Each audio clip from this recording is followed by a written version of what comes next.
আসসালামু আলাইকুম রহমতুল্লাহ। বাংলাদেশ ইসলামী ছাত্র শিবিরের কেন্দ্রীয় সংগঠনের উদ্যোগে আয়োজিত দেশের শ্রেষ্ঠ 4টি পাবলিক বিশ্ববিদ্যালয়ে ছাত্র সংসদ নির্বাচনে যারা বিজয়ী হয়েছেন তাদের সম্মানে আয়োজিত আজকের এই সম্বর্ধনা অনুষ্ঠানের প্রিয়ভাজন সভাপতি, শহীদের রক্তের চাঁদের মুড়ানো প্রিয় ছাত্র সংগঠন ইসলামী ছাত্র শিবিরের কেন্দ্রীয় সভাপতি স্নেহভাজন জাহিদুল ইসলাম, ছাত্র শিবিরের দায়িত্বশীল নেতৃবৃন্দ, ইসলামী ছাত্র শিবিরের সাবেক কেন্দ্রীয় সভাপতিবৃন্দ, অন্যান্য নেতৃবৃন্দ এবং বিশেষভাবে আজকে যাদের উদ্দেশ্যে এই মহান আয়োজন 4টি কেন্দ্রীয় ছাত্র সংসদের নির্বাচিত প্রিয় প্রতিনিধিবৃন্দ, আমি মহান রবের দরবারে প্রথমেই যারা নির্বাচিত হয়েছেন তাদের জন্য সার্বিক কল্যাণের দোয়া করছি।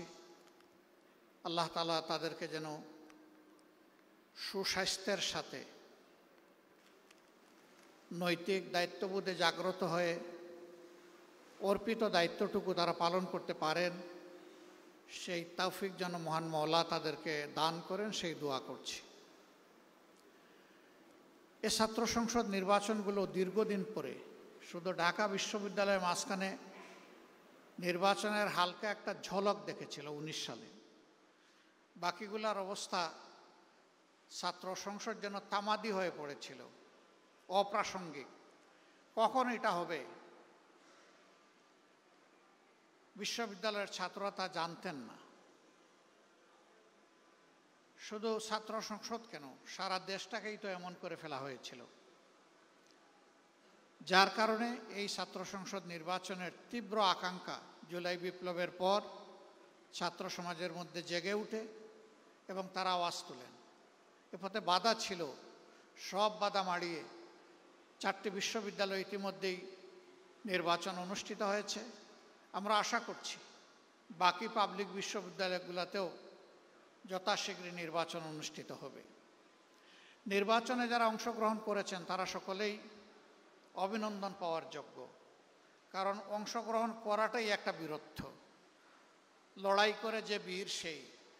নির্বাচনী এই যুদ্ধে যারা অংশগ্রহণ করেছিলেন সকল ছাত্র সংগঠনের সকল অংশগ্রহণকারীদেরকে আমি অভিনন্দন জানাচ্ছি, এবং বিশেষভাবে যারা নির্বাচিত হয়েছেন তাদেরকে আরেক দফা অভিনন্দন জানাচ্ছি। তবে এই অভিনন্দনের সাথে আমাদের অনেক প্রত্যাশা, এ জাতির প্রত্যাশা। আমি দলের কোনো দায়িত্বশীল ব্যক্তি হিসাবে বলছি না, আমি দেশের একজন নাগরিক হিসাবে বলছি। এই বিশ্ববিদ্যালয়গুলোতে যারা লেখাপড়া করেন মেধার দিক থেকে তারাই এগিয়ে, সেই মেধাবীদের কাছে জাতির পাওনা আছে, সেই পাওনাটুকু তারা দেবেন এটা আমরা আশা করি। কি হবে এই ক্যাম্পাসগুলো? আমাকে কেউ জিজ্ঞেস করলে আমি বলি এই ক্যাম্পাসগুলো নতুন নেতৃত্বের হাতে এমনভাবে গড়ে উঠবে, পরিচালিত হবে। সমাজের যে স্লোগান আমরা পরিবর্তন চাই, সমাজের যে স্লোগান আমরা নতুন বাংলাদেশ চাই, এখানে পরিবর্তনও পাওয়া যাবে, নতুন বাংলাদেশের মানচিত্রও দেখা যাবে। কাজে এই ছাত্র প্রতিনিধি বন্ধু এবং বোনেরা এটা মনে করার কোনো কারণ নেই যে শুধু ক্যাম্পাসের মধ্যেই দায়িত্ব সীমাবদ্ধ, বরঞ্চ গোটা জাতির স্বপ্ন সারথি। এই স্বপ্নকে ধারণও করতে হবে, আবার স্বপ্নকে বাস্তবে রূপ দিতে হবে। আমাকে লোকেরা আরও জিজ্ঞেস করে আগামীর বাংলাদেশটা কেমন হবে। আমি বলি যে কয়েকটা দিন অপেক্ষা করেন, যেমন হবে ঢাকা বিশ্ববিদ্যালয়, যেমন হবে চট্টগ্রাম বিশ্ববিদ্যালয়, যেমন হবে রাজশাহী বিশ্ববিদ্যালয়, যেমন হবে জাহাঙ্গীরনগর বিশ্ববিদ্যালয়, তেমনই হবে আগামীর বাংলাদেশ ইনশাআল্লাহ। তাহলে বুঝতেই পারছেন আপনাদের উপরে দায়িত্ব কত ভারী। কিন্তু আমি বিশ্বাস করি এই ভারী দায়িত্বের পাহাড় নয়, পর্বত আপনারা ডিঙ্গাতে পারবেন ইনশাআল্লাহ। আমি সবসময় তারুণ্যের বিকাশের পথে, আমি তারুণ্য নির্ভর একটা বাংলাদেশ দেখতে চাই, এবং আমি নই, আমরা সবাই দেখতে চাই, 18 কোটি মানুষ দেখতে চাই। এই তরুণরা আগামীর বাংলাদেশ কিভাবে গড়বে তার রিহার্সাল হচ্ছে এখনকার ছাত্র সংসদের মাধ্যমে। আমি বাড়তি 3টা জিনিস আশা করব ভেরি স্পেসিফিক্যালি। নাম্বার 1, প্রত্যেকটা বিশ্ববিদ্যালয়কে সেন্টার অফ একাডেমিক এক্সিলেন্স হিসাবে গড়ে তোলার জন্য ফার্স্ট প্রায়োরিটি হওয়া উচিত এই ছাত্র সংসদগুলোর। এর সাথে অবভিয়াসলি শুধু বই খাতা মেলে পড়ব আর ক্লাসের একটা লেকচার আমি শুনবো দেখব, বিষয়টা তা না। বিশ্ববিদ্যালয়গুলো তো মূলত হচ্ছে গবেষণার কেন্দ্রবিন্দু। আফসোস এখন গবেষণা উবে গেছে, যার কারণে হাজার বিশ্ববিদ্যালয়ের তালিকায় আমরা নাই।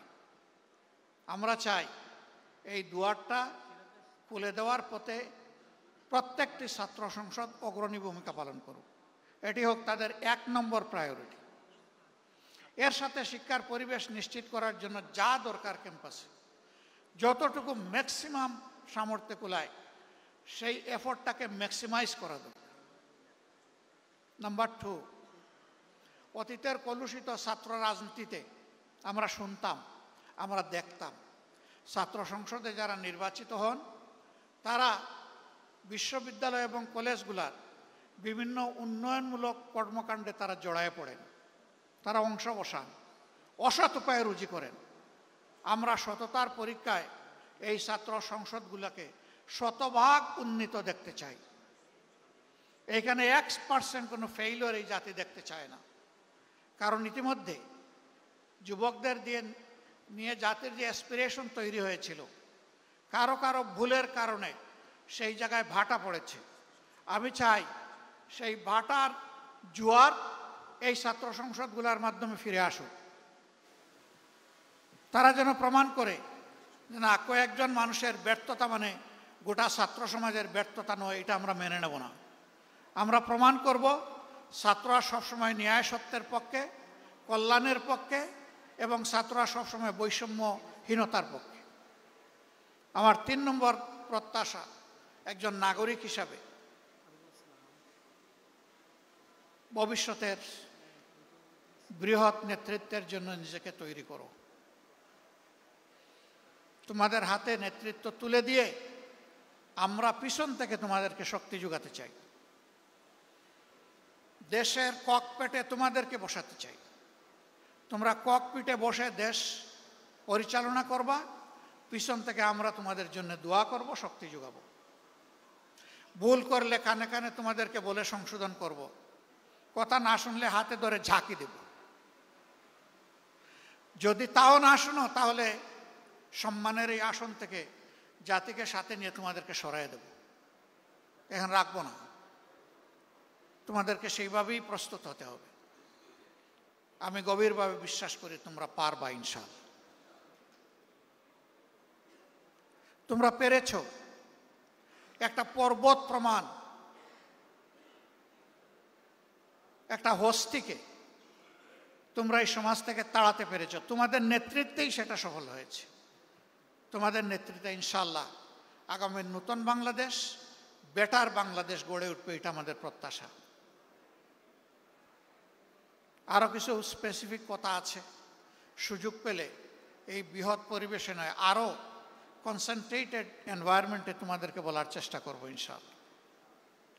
আমি খুবই দুঃখিত, অনুষ্ঠানের সৌন্দর্যহানি ঘটিয়ে আমার বক্তব্যটা আগেই দিতে হলো, কারণ আমার একটা পাবলিক কমিটমেন্ট আছে, এটা ফুলফিল করার জন্য এখন আমাকে রওনা করতে হচ্ছে।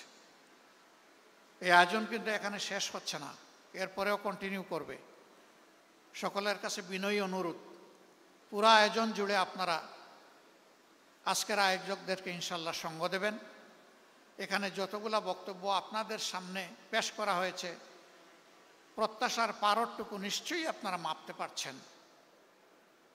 আল্লাহ তাআলা এটা উপলব্ধি করে নিজেদের কর্ম বুঝে নিয়ে সেই কাজ দিয়ে জাতিকে আশাবাদী করে তোলার উদাত্ত আহ্বান জানিয়ে আমাকে এখানে দাওয়াত দেওয়ার জন্য ইসলামী ছাত্র শিবিরকে বিশেষভাবে অভিনন্দন জানিয়ে আবারও সকলের কল্যাণ কামনা করে আমার বক্তব্য এখানেই শেষ করছি। আল্লাহ হাফিজ। বাংলাদেশ জিন্দাবাদ। বাংলাদেশ ইসলামী ছাত্র শিবির জিন্দাবাদ। আসসালামু আলাইকুম ওয়া রাহমাতুল্লাহ।